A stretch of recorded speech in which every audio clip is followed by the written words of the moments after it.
अगर आप राजनीति नहीं कर रहे हैं तो मुझे लगता है कि उनको सभी मुद्दों के ऊपर बैलेंस करके चलना चाहिए। राघव चड्ढा ऑलरेडी बहुत पढ़े लिखे समझदार व्यक्ति हैं, कोई ऐसा नहीं है कि वो समझदार नहीं है, लेकिन कहीं ना कहीं ऐसा लग रहा है कि सत्ता का डर या जेल जाने का डर या वो जो डर जो है वो उसकी वजह से कहीं ना कहीं ऐसा हुआ है जो आपको देखने को मिला। वो लगातार आम आदमी पार्टी पे आरोप लगा रहे हैं कि हमें बोलने नहीं दिया गया, हमें हटाया गया, ये ठीक नहीं है, किसी की आवाज़ दबाना ये ठीक नहीं है। 3 साल से बोल नहीं रहे थे क्या? 3 साल से बोल ही तो रहे थे। नमस्कार, मैं प्रियंका इस वक्त दिल्ली में हूँ। मेरे साथ हरप्रीत सिंह जी हैं, इनसे बातचीत करेंगे क्योंकि खास मुद्दा है, खास बातचीत होगी क्योंकि बात हो रही है आम आदमी पार्टी की, राघव चड्ढा की। सर, आप किस तरह से देख रहे हैं? जिस तरह से एक रूमर फैला है राघव चड्ढा को लेके, तमाम बातें कही जा रही हैं। कभी कहा जा रहा है वो भाजपा में चले जाएंगे, कांग्रेस में चले जाएंगे, या उनकी सेटिंग है, वो जनता के लिए नहीं आवाज़ उठा रहे थे। तो क्या कुछ है? आप उसी पार्टी से हैं तो आप बताइए। देखिए, जैसा कि ऑलरेडी पार्टी के जो टॉप लीडरशिप है उन्होंने ऑलरेडी क्लियर कर दिया है कि राघव चड्ढा जी जब ज़रूरत थी पार्टी को उस वक्त वो नदारद थे, उस वक्त वो गायब थे, उस वक्त वो उस प्लेटफॉर्म को छोड़कर कहीं दूर चले गए थे जिस प्लेटफॉर्म पर उस वक्त उनकी ज़रूरत थी। और संसद में जाकर के सत्ता से सवाल पूछने की अगर किसी व्यक्ति में हिम्मत ना हो तो उस व्यक्ति को सांसद के तौर पर संसद में या राज्यसभा में नहीं होना चाहिए।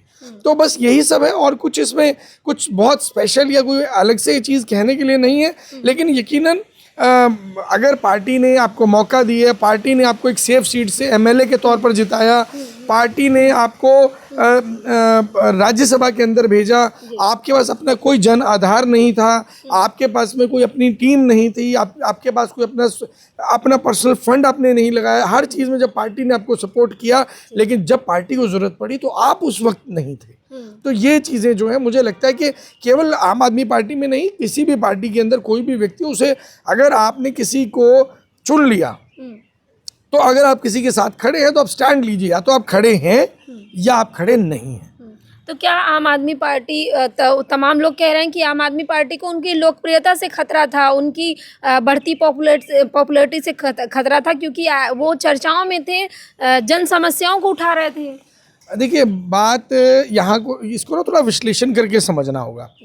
राघव चड्ढा जी नो डाउट पब्लिक के सवाल उठा रहे थे, वो उठाने से तो किसी ने मना नहीं किया, वो उठाने से किसी ने मना नहीं किया। और इस स्थिति के अंदर लेकिन सत्ता से जो सवाल पूछने थे, अगर लोकप्रियता, क्या अगर वो मोदी जी के इसलिए सवाल पूछ लेते, ये मशीनरी के ऊपर सवाल पूछ लेते, ईवीएम के ऊपर सवाल पूछ लेते, या जो मूल मुद्दे, जो समस्याएं चल रही हैं देश के अंदर, एसआईआर का मुद्दा चल रहा है, जो मेन मुद्दे हैं उनके ऊपर अगर वो सवाल पूछ लेते तो क्या उनका कद छोटा हो जाता?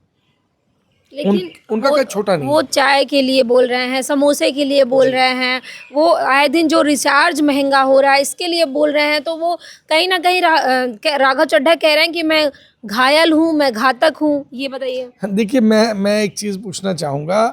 समोसा तो उनको पता लग रहा है कि 100 रुपये वाला समोसा अब 10 रुपये या 20 रुपये का एयरपोर्ट पे मिलने लग गया है, लेकिन जो फ्लाइट के टिकट 1000 रुपये, 1500 रुपये, 2000 रुपये, 5000 रुपये महंगी हो गई है, उस पर तो नहीं बोल रहे, उस पर भी तो बोलना होगा ना।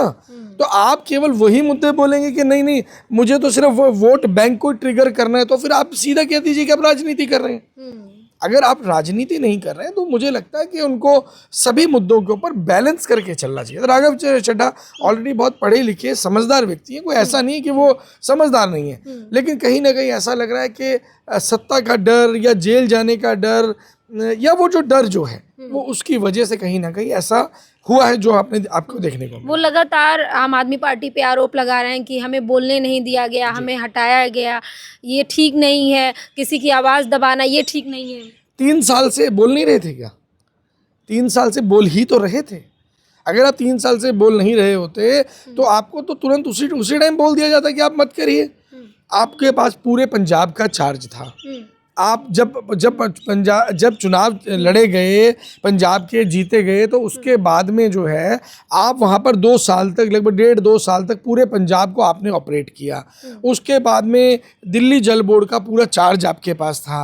उसके बाद में मेजर जितने डिसीजंस थे आम आदमी पार्टी के वो सारे आपके पास थे, लेकिन वो पोर्टफोलियो एक एक करके क्यों चला गया?